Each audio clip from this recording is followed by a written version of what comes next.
আসসালামু আলাইকুম ভিউয়ার্স, আজকে আমি আপনাদের বানিয়ে দেখাবো সবজির পাকোড়া। মাত্র দুটি সহজ উপকরণেই বানিয়ে নিতে পারবেন এই পাকোড়াটি। প্রথমে আমি একটা বোলে নিয়ে নিচ্ছি আলু। এখানে আলুটা আমি গ্রেট করে নিয়েছি। এরপর আমি এখানে দিয়ে দিব গ্রেট করা গাজর। মাত্র এই দুটি উপকরণেই আজকে পাকোড়াটি বানাবো।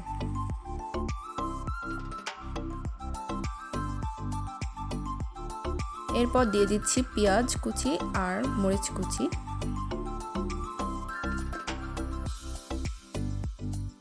দিয়ে দিচ্ছি ধনেপাতা কুচি।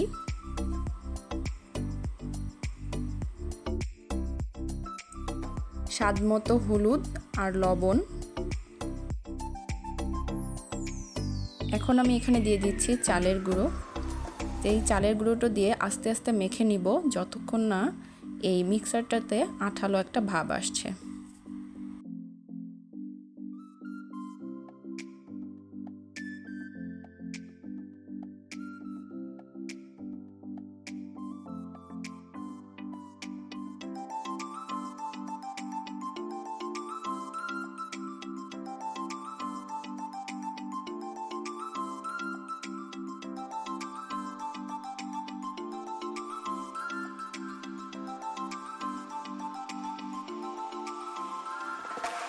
এরপর আমি একটা লোহার কড়াইতে তেল গরম করে নিয়ে পাকোড়াগুলো এরকম গোল গোল শেপে দিয়ে দিচ্ছি।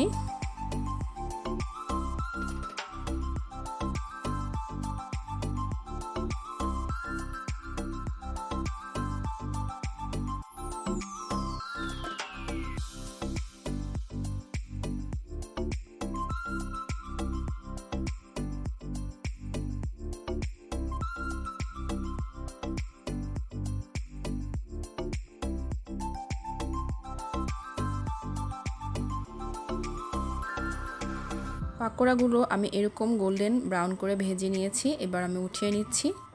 আর আমি এই পাকোড়া ভাজার সময় চুলার হিটটা একদম মিডিয়ামে রেখেছিলাম যাতে মচমচে হয়। গরম গরম নামিয়ে পরিবেশন করলাম সবজি পাকোড়া।